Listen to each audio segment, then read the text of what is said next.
Hi hello. അപ്പോൾ ഇന്ന് നമുക്ക് രാവിലെ ബ്രേക്ക്ഫാസ്റ്റിന് കഴിക്കാൻ വേണ്ടി പറ്റുന്ന നല്ല സിമ്പിളായിട്ടുള്ള നല്ല ടേസ്റ്റി ആയിട്ടുള്ള ഒരു പലഹാരത്തിൻ്റെ റെസിപ്പി ആയിട്ടാണ് വന്നിട്ടുള്ളത്. നമ്മളിത് ഉണ്ടാക്കിയെടുത്തിട്ടുള്ളത് പച്ചരി വെച്ചിട്ടാണ്. സിമ്പിളാണ്, നല്ല ടേസ്റ്റിയാണ്, കറിയൊന്നും ആവശ്യമില്ല കേട്ടോ. അപ്പോൾ എന്തായാലും ഒന്ന് ട്രൈ ചെയ്ത് നോക്കുക. ഇഷ്ടമായി കഴിഞ്ഞാൽ ലൈക്ക് ചെയ്യാനും സബ്സ്ക്രൈബ് ചെയ്യാനും ഷെയർ ചെയ്യാനും കമൻറ്റ് ചെയ്യാനും ഒന്നും മറക്കില്ല കേട്ടോ. അപ്പോൾ നമുക്ക് വീട്ടിൽ പോകാം. അപ്പോൾ നമ്മളിതാ ഒരു കപ്പ് പച്ചരി കേട്ടോ എടുത്തിട്ടുള്ളത്. അതിലേക്ക് വെള്ളം ഒഴിച്ചിട്ട് 3-4 തവണ നന്നായിട്ടൊന്ന് കഴുകിയെടുക്കാം. എന്നിട്ട് നമുക്കിതൊരു 2-3 മണിക്കൂർ ഒന്ന് സോക്കാൻ വേണ്ടി മാറ്റി വെക്കാം കേട്ടോ. നമ്മളിത് രാവിലെ ഉണ്ടാക്കിയെടുക്കുന്നതാണെങ്കിൽ രാത്രി തന്നെ സോക്കിയിട്ട് വെക്കുന്നതായിരിക്കും ഒന്നുകൂടി നല്ലതേ. അപ്പോൾ ഇത് നന്നായിട്ട് കുതിർന്ന് കിട്ടിയിട്ടുണ്ട് നമ്മളെ പച്ചരിയൊക്കെ. അതിൽ വെള്ളമൊക്കെ ഒന്ന് കളഞ്ഞ് നമ്മളിതാ മിക്സിയുടെ ജാറിലേക്ക് മാറ്റി കൊടുക്കുന്നുണ്ട്. അപ്പോൾ നമ്മളിനി ഈ ഒരു പച്ചരിയിലേക്ക് ചേർക്കുന്നത് സവാള കേട്ടോ. മീഡിയം സൈസുള്ള ഒരു സവാള എടുത്തിട്ട് അതിൻ്റെ പകുതി ഇതിലേക്ക് ഇട്ട് കൊടുത്തിട്ടുണ്ട് കേട്ടോ. ഇനി നമുക്ക് ആവശ്യമായിട്ടുള്ളത് തേങ്ങ 1 ടേബിൾ സ്പൂണോളം തേങ്ങ ചേർക്കുന്നുണ്ട്. അപ്പോൾ നല്ല പാലുള്ള നമ്മളെ പച്ച തേങ്ങയൊക്കെ ആണെന്നുണ്ടെങ്കിൽ നല്ല ടേസ്റ്റ് ആട്ടോ ഉണ്ടാകും. അതിലേക്ക് 1 കപ്പ് വെള്ളവും കൂടി ഒഴിച്ച് കൊടുത്തിട്ട് നമ്മളിത് നന്നായിട്ട് നല്ല ലൂസായിട്ട് ദോശമാവിനേക്കാളും ലൂസായിട്ടാട്ടോ റെഡിയാക്കി എടുത്തിട്ടുള്ളത്.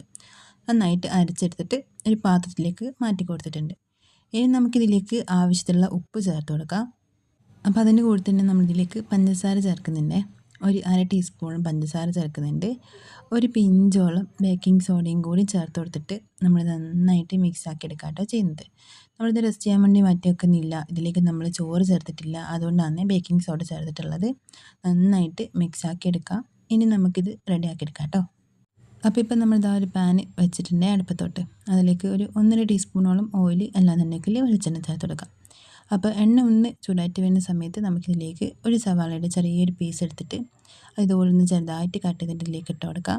എന്നിട്ട് അതൊന്ന് മൂത്ത് തുടങ്ങുന്ന സമയത്ത്, നന്നായിട്ട് മൂത്ത് വരണ്ട, ചെറുതായിട്ടൊന്ന് മൂത്ത് തുടങ്ങുന്ന സമയത്ത് നമുക്കിതിലേക്ക് നമ്മൾ അരച്ച് വെച്ചിട്ടുള്ള നമ്മളെ മാവ് അങ്ങ് ഒഴിച്ചെടുക്കാം കേട്ടോ. നമ്മൾ പച്ചരിക്ക് ഇപ്പോൾ അരച്ച് വെച്ചിട്ടില്ലേ, ആ ഒരു മാവ് ഇതാ നമ്മളിതിലേക്ക് ഒഴിച്ച് കൊടുക്കുന്നുണ്ട്. അപ്പോൾ നല്ല ലൂസായിട്ട് തന്നെ റെഡിയാക്കി എടുക്കണേ മാവ്. അപ്പോൾ ഇനി നമുക്കിതൊന്ന് ലോ ഫ്ലെയിമിലൊന്ന് കുക്ക് ചെയ്തിട്ടെടുക്കണം. അപ്പോൾ അടച്ച് വെക്കാട്ടോ ചെയ്യുന്നത്.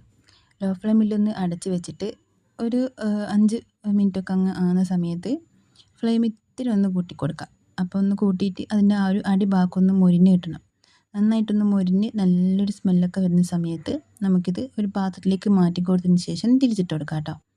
അപ്പോൾ ഇതാ ഒരു 5 മിനിറ്റൊക്കെ കഴിഞ്ഞപ്പോൾ ഒന്ന് ചെറുതായിട്ടൊന്ന് ഫ്ലെയിം ഒന്ന് കൂട്ടി കൊടുത്തിട്ട് നന്നായിട്ട് ആ ഒരു സൈഡ് ഭാഗം ഒന്ന് മൊരിഞ്ഞ് വന്നിട്ടുണ്ടേ. ഒന്ന് കൈ വെച്ചിട്ട് ഇങ്ങനെ തൊടുന്ന സമയത്ത് നമുക്കത് മനസ്സിലാവും അതിൻ്റെ ഉൾഭാഗം നന്നായിട്ട് വെന്തിട്ടുണ്ടെന്ന്.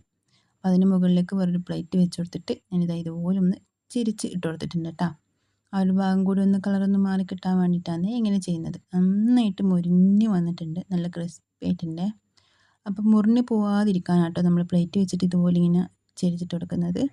അപ്പോൾ നന്നായിട്ട് ആ ഒരു ഭാഗം കൂടി കളറൊക്കെ മാറി നല്ല സ്മെല്ലൊക്കെ മാറി വന്നിട്ടുണ്ടേ.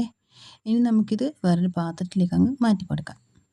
അപ്പോൾ നല്ല സിമ്പിളായിട്ട് ഒരുപാട് സാധനങ്ങൾ ഒന്നുമില്ലാതെ നമുക്ക് ഉണ്ടാക്കിയെടുക്കാൻ വേണ്ടി പറ്റുന്ന നല്ല അടിപൊളിയായിട്ടുള്ളൊരു ബ്രേക്ക്ഫാസ്റ്റിൻ്റെ റെസിപ്പി ആട്ടോ. കറി ഒന്നുമില്ലാതെ നമുക്കൊരു കട്ടൻ ചായയുടെ കൂടെ പോലും കഴിക്കാൻ വേണ്ടി പറ്റുന്ന റെസിപ്പിയാണ്. ഇനിയിപ്പോൾ കുട്ടികൾക്ക് സ്കൂളിൽ ലഞ്ച് ബോക്സിൽ കൊടുക്കണമെന്നുണ്ടെങ്കിൽ അങ്ങനെയും നമുക്ക് എളുപ്പത്തിൽ ഉണ്ടാക്കിയെടുക്കാൻ വേണ്ടി പറ്റുന്ന റെസിപ്പിയും കൂടി ആട്ടോ.